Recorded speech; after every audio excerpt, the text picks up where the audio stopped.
What's going on? It's Astronaut H, and this is the What More Do You Want Network. Now, in this video, I will be discussing Game 2 of the NBA Finals between the Dallas Mavericks and Boston Celtics. And, of course, we know that the Boston Celtics took Game 1. And just basing it off of what to expect after a loss if you're the Dallas Mavericks. You look at a way to, even up the series. Get out there, do some things that you weren't able to accomplish in the first game, especially if you're looking at guys like Kyrie Irving, especially, who did not have the best game one. Luka Doncic, we ain't got to talk too much about what Luka was able to do in the first game, but if you're looking at everyone else, the first player to look at is Kyrie Irving and what he did in game one, or wasn't able to do in game one. And that goes for everyone else included on the Dallas Mavericks, because it just cannot be a one-man show. It just cannot be what Luka Doncic is doing versus a very, very talented Celtics team who, even in Jason Tatum not having the best game, you still had guys like Kristaps Porzingis. You still had Jaylen Brown. You still had Derek White. You still had Drew Holiday. And in the initial parts of this game, you look at Luka Doncic going out and being assertive very, very, very early. And the same thing could be said about Drew Holiday. Honestly, without the gameplay of Drew Holiday, especially in the first half, I don't know where the Boston Celtics would have been.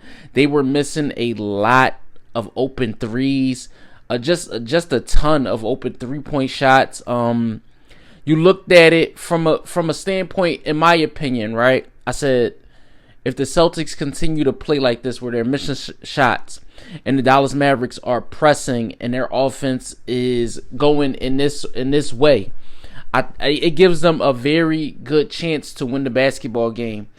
Now, we know within the game, there's the game within the game. And I believe that's what you saw, especially from the Boston Celtics. They were not allowing Kyrie to get comfortable. When you go back and you look at his box score, I feel like the shots that he did make were tough, and the shots that he did miss were makeable shots. So I think it's just a combination of the two. You looked at Luka Doncic, and he was hitting a lot of tough shots. You seen him with the turnaround jump shots at times, getting to his spots. Ultimately, his offense wasn't the issue.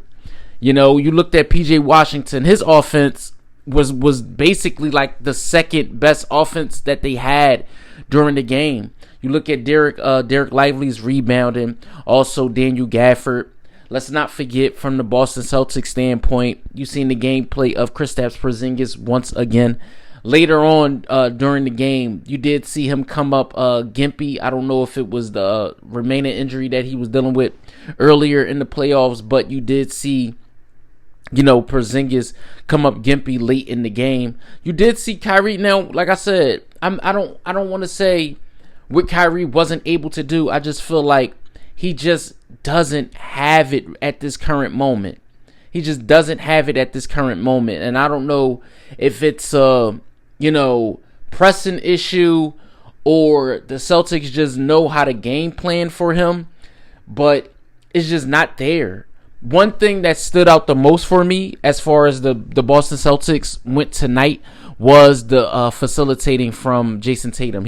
He chose, especially in the first half, he chose to pass the ball.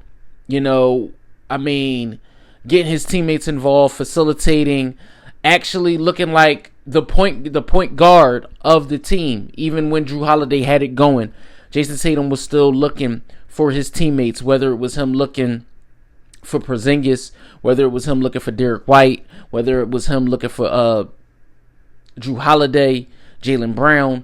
It was definitely a case in point where you could tell that he wasn't pressing. And I know some people heard what Jason Kidd said in the press conference prior to Game 2, calling Jaylen Brown the Celtics' best player.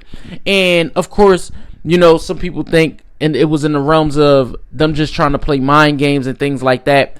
But shout outs to Jason Tatum. He didn't feed into that at all. You didn't see him putting up bad shots. He just let the offense or the game, so to speak, just come to him in the way that he seemed fit. He didn't press the issue trying to chuck up bad shots. It was just all in the realms of the offense for the Boston Celtics. You look at, again, like I said, you look at Drew Holiday, you look at Derek White. It was an all hands on deck game for the Celtics. And when you're dealing with a team who we know have a Luka Doncic, a Kyrie Irving, you have to play to this level. Like there's no other way that you can beat a team of this caliber who has a lot of momentum going for them prior to this particular series. I look at just the second half especially, and this is where Jason Tatum elected to start getting his offense to pick up a little bit, but it was still Drew Holiday. You still seen, Jaylen Brown. But the one thing that stuck out the most is the 3-point shots that the Boston Celtics did not make. Even though late in the game, you seen some shots being made by Derek White. You seen some threes being made by Drew Holiday. But all in all, it wasn't to the clip that we've been accustomed to for the Boston Celtics.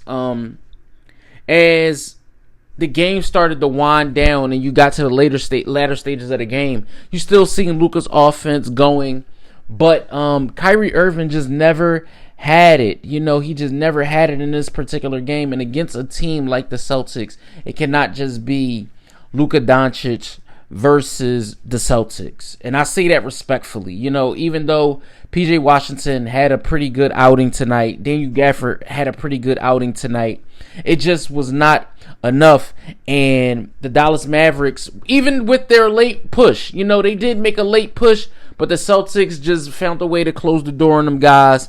And now the Celtics are up 2 games to none, going back to Dallas on the road. If you were the Mavericks, you would have liked to split, at least get one of these games in Boston, but unfortunately that was not the case. And now going back home, you have to win game 3. You have to win game 3. You cannot go down 3-0 versus this Celtics team and think they are not going to try to close the door on you. I'm interested because it will be a few days before we get to game 3 due to travel and things like that. So it will be a few days before the Mavericks have to, go out there and perform. I mean, they are going to have to play a game where they make no mistakes. Absolutely no mistakes. I mean, they're going to have to play a perfect 48 minutes of basketball, because if you give the Celtics a slither of hope. Now, mind you, this is the way that the Mavericks came out in game 2. They came out with urgency, but they just could not figure out a way to get it done. Kyrie Irving has to figure out a way to get it done. I don't know what it's going to take, but they have to figure out a way to get it done versus this team in the Celtics who are not going to let up. So let me know what you guys think in the comments down below. Celtic fans, Maverick fans, NBA fans, basketball fans, or if this is just your first time tuning into this channel, let me know what you think in the comments down below. Don't forget to like, comment, subscribe, hit the notification bell so you can know anytime a video is being uploaded to this channel. It's Astronaut H. This is the What More Do You Want Network, and I'll catch you guys on the next video.